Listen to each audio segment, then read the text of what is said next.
మీ తల్లిదండ్రులు చాలా సంవత్సరాల తర్వాత వాళ్ళ కన్న కలలు నిజమైతున్నాయి. మా వాడు పీజీ పిహెచ్డీలు చేసి ఒక ఉజ్వల భవిష్యత్తులో అడుగు పెట్టబోతున్నాడని వాళ్ళ సంతోషం 24 గంటలు కూడా నిలబడకుండా చాలామంది కుట్రలు కుతంత్రాలు చేసింది. న్యాయస్థానంలో జరిగిన వాదనలు మీరు విన్నారు. రాజకీయ పార్టీలు చేసిన ఆరోపణలను మీరు చూసినారు. ఎక్కడ కూడా ఈ ప్రభుత్వం ఒక తప్పు చేయలేదు. ఈ ప్రభుత్వం తప్పులకు అవకాశం ఇయ్యదు. ఈ పిల్లలు మెరిట్ మీదనే ఎంపికైనరు. వాళ్ళలో ఉన్న నైపుణ్యమే వాళ్ళని గ్రూప్ 1 గ్రూప్ 2 అధికారులను చేసిండ్రు. ఎవరు ఏమనుకున్నా వాళ్ళ పక్షాన నేను నిలబడతాను, వాళ్ళ తరఫున న్యాయస్థానాలలో కొట్లాడతాను అని చెప్పి తెలంగాణ స్టేట్ హైకోర్టు నుంచి సుప్రీంకోర్టు వరకు మీ పక్షాన మీకంటే మీరెంత నిబద్ధతతో ఎంత కష్టపడి సాధించిండ్రో గుర్తించి ఈ ప్రభుత్వం మీ పక్షాన నిలబడ్డది. న్యాయస్థానాలలో మీ వాదనను బలంగా వినిపించడం జరిగింది.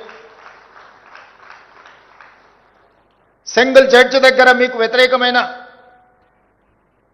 నిర్ణయం వస్తే డివిజనల్ బెంచ్లో అప్పీల్ చేసి మీ పక్షాన బలమైన వాదనలు వినిపించి అన్ని న్యాయపరమైన చిక్కులను ఛేదించి ఈరోజు మీ తల్లిదండ్రులు కన్న కలల సాకారం చేయడానికి మీతో పాటు ఈ ప్రభుత్వం కూడా సంపూర్ణంగా కృషి చేసి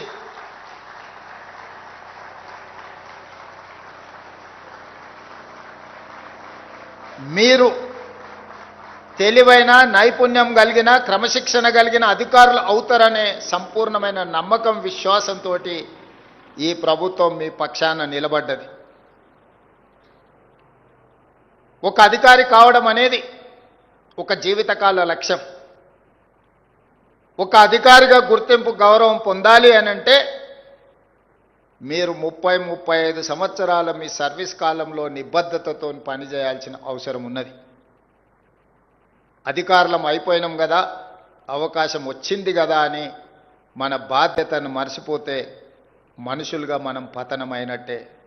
మనం అధికారులుగా మన బాధ్యతను విడిచిపెట్టినట్టే.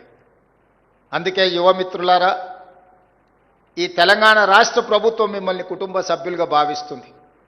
ఈ తెలంగాణ రాష్ట్ర ప్రభుత్వం మీరే మా ప్రతినిధులుగా భావిస్తుంది.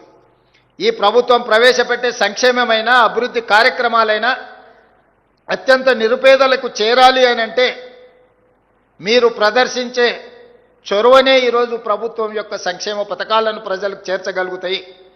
ఓ ఇందిరమ్మ ఇల్లు ఇవ్వాలన్నా, ఓ పేదవాడి రేషన్ కార్డు చేరాలన్నా, ఒక సన్నబియ్యంతో పేదవాడు కడుపు నిండా అన్నం తినాలన్నా, లేకపోతే 200 యూనిట్లు ఉచిత కరెంటు పేదవాడి ఇంటిలో వెలుగులు నింపాలన్నా, లేదా రైతుకు రుణమాఫీ జరిగి ఆ రైతు కళ్ళల్లో ఆనందం చూడాలన్నా మీరే మా కళ్ళు, మీరే మా చెవులు, మీరే మా ప్రతినిధులు. నేను ఇక్కడ పాలసీ చేస్తుండొచ్చు, ఇక్కడ నేను నిర్ణయాలు చేయొచ్చు. సచివాలయంలో నేను ఎంత గొప్ప నిర్ణయం చేసినా దాన్ని అమలు చేసే అధికారులుగా మీరు ప్రదర్శించే చిత్తశుద్ధే ఈ ప్రభుత్వానికి మంచి పేరైనా చెడు పేరైనా. అందుకే ఈ శిక్షణ, ఈ ఫౌండేషన్ కోర్స్ 43 రోజులు మీరు ఏదైతే శిక్షణను అందుకున్నారో అనుభవజ్ఞులందరూ మీకు ఈరోజు పాఠాలు నేర్పినరు. ప్రొఫెసర్ పాండ్ రంగారెడ్డి గారి నుంచి మొదలు పెడితే గోపాలకృష్ణ నాయుడు గారి నుంచి చాలామంది అధికారులు, జాతీయ స్థాయిలో పనిచేసిన వాళ్ళు, ప్రైమ్ మినిస్టర్ దగ్గర కలిసి పనిచేసిన వాళ్ళు, స్టేట్ గవర్నమెంట్తో కలిసి పనిచేసిన ఉన్నతాధికారులే కాకుండా ప్రొఫెసర్ నాగేశ్వర్ లాంటి వాళ్ళు కూడా మీ దగ్గరకు వచ్చి వారి వారి అనుభవాలను చెప్పడమే కాకుండా మీరు భవిష్యత్తులో ఏ విధంగా వ్యవహరిస్తే మీ గౌరవంతో పాటు ప్రభుత్వం యొక్క ప్రతిష్ట ఏ విధంగా పెంచొచ్చో మీకు సంపూర్ణంగా వివరించినరు, మీరు అర్థం చేసుకున్నారని నేను భావిస్తున్నా. ఈరోజు మిమ్మల్ని కలవడం మెకానికల్గా నేను ఇక్కడికి రాలేదు. ఇదొక ఎమోషన్, ఇదొక అటాచ్మెంట్.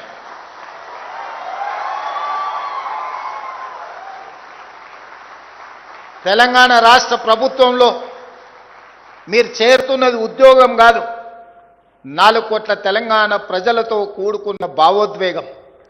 తెలంగాణలో మీరు ఒక బాధ్యత నిర్వహించడం అంటే ఒక భావోద్వేగం. ఇది మీ జీవితకాలం గుర్తు పెట్టుకుంటారని నేను ఆశిస్తున్నా, గుర్తు పెట్టుకుంటారని నేను విశ్వసిస్తున్నా. అందుకే మిత్రులారా,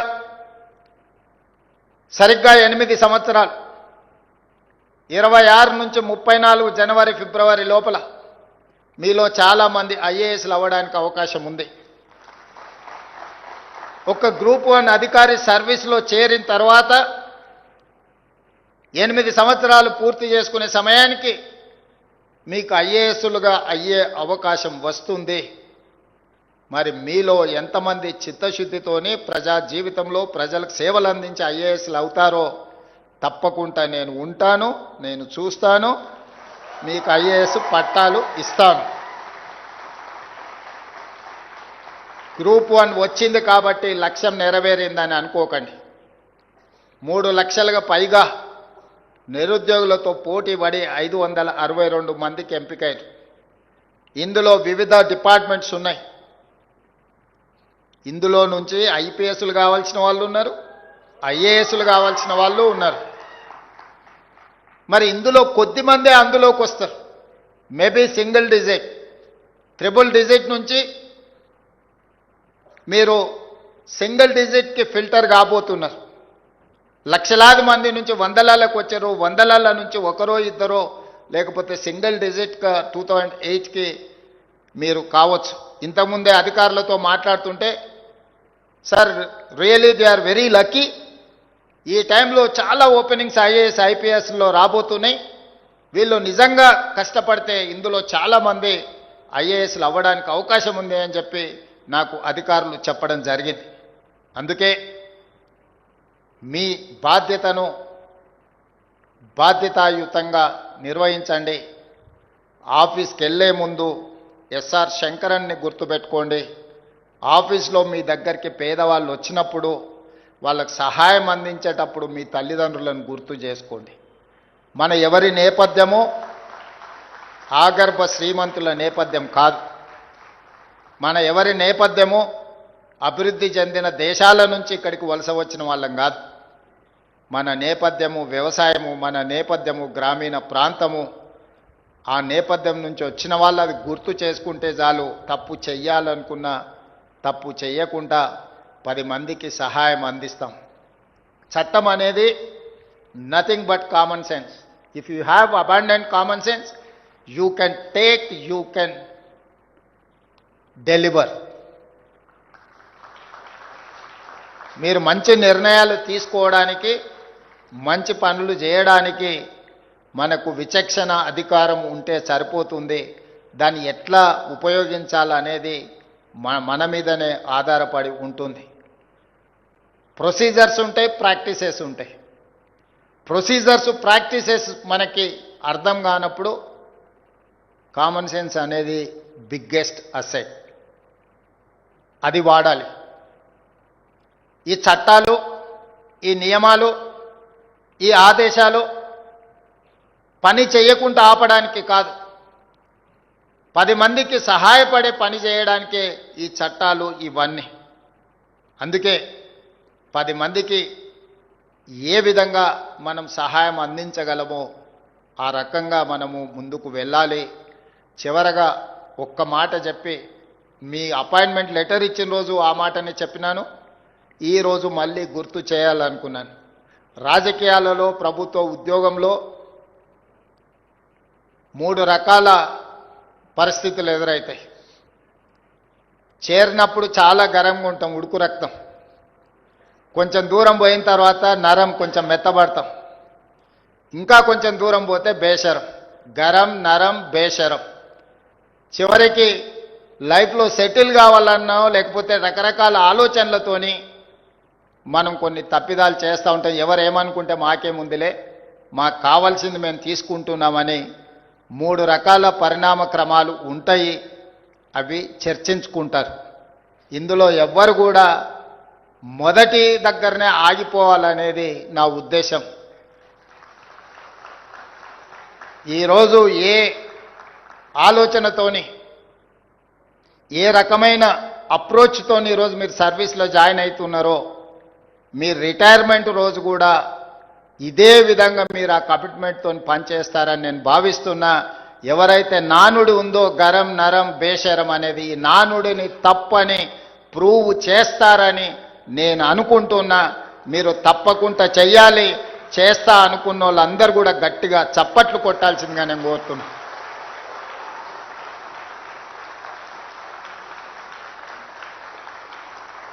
ఇక్కడ ఉన్న వాళ్ళకు కొంతమందికి పెళ్ళి అయి ఉండొచ్చు, చాలామందికి పెళ్లి కావాల్సిన అవకాశం ఉండొచ్చు. అమ్మాయిలకేమో అత్తగారింటికి వెళ్తే తల్లిదండ్రులను చూసుకోవడం కష్టమైంది. అబ్బాయిలకేమో ఇప్పుడు ఉద్యోగం రాగానే అత్తగారు వస్తారు, తల్లిదండ్రులు కొంచెం ఏముందిలే అనేది వస్తుంది.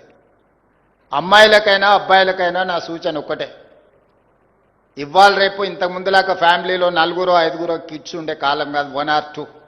కొడుకైనా బిడ్డైనా మీరే మీ తల్లిదండ్రులను గౌరవించడం, మీ తల్లిదండ్రులకు ఇవ్వాల్సిన మర్యాదతో పాటు వాళ్ళు వయసులో రెక్కలు ఊడేలాగా ఉపాధి హామీ కూలికి పోయి కూడా రూపాయి జమ చేసి మిమ్మల్ని ఇంత వాళ్ళని చేసి పెంచి పోషించరు. మీ తల్లిదండ్రులను బాగా చూసుకోండి. ఏ ఒక్క అధికారి కూడా నా చేతిలో నియామక పత్రాలు తీసుకున్న వాళ్ళను తల్లిదండ్రులను బాగా చూసుకోవడం లేదు అని నాకు తెలిస్తే మాత్రం నిజంగా నా ప్రయత్నం విఫలమైనట్టుగా నేను భావిస్తా. ఒకవేళ అట్లాంటి సిచ్యువేషన్ వస్తే మిమ్మల్ని మీరు కరెక్షన్ చేసుకోండి. ఏదేమైనా రేపటి శాసనసభ సమావేశాలలో తల్లిదండ్రులను చూసుకో వాళ్ళ జీవితాలలో 10-15% కోత విధించి వాళ్ళ ఖాతాలు వేయడానికి నిర్ణయం తీసుకోబోతున్నారు. ఇది ఆడపిల్లలందరూ సంతోషంగా ఒప్పుకుంటారు నాకు తెలిసి. ఎందుకంటే వాళ్ళ అత్తగారింటికి పోయినప్పుడు అత్తగారు మొత్తం జీతం అంతా ఇటే ఇవ్వమంటారు. కాబట్టి పెంచి పోషించిన తల్లిదండ్రుల మీద ఆడపిల్లలకు తప్పకుండా ప్రేమ ఉంటుంది. వాళ్ళు సంతోషంగా ఈ చట్టాన్ని స్వీకరిస్తారు. మరి అబ్బాయిల సంగతి నాకు తెలీదు. కాకపోతే మీరు కూడా ప్రిపేర్ అవ్వాల్సిందే. జాగ్రత్తగా చూసుకుంటే బాగుంటుంది, జాగ్రత్తగా చూసుకోకపోతే కోత పడుతుంది.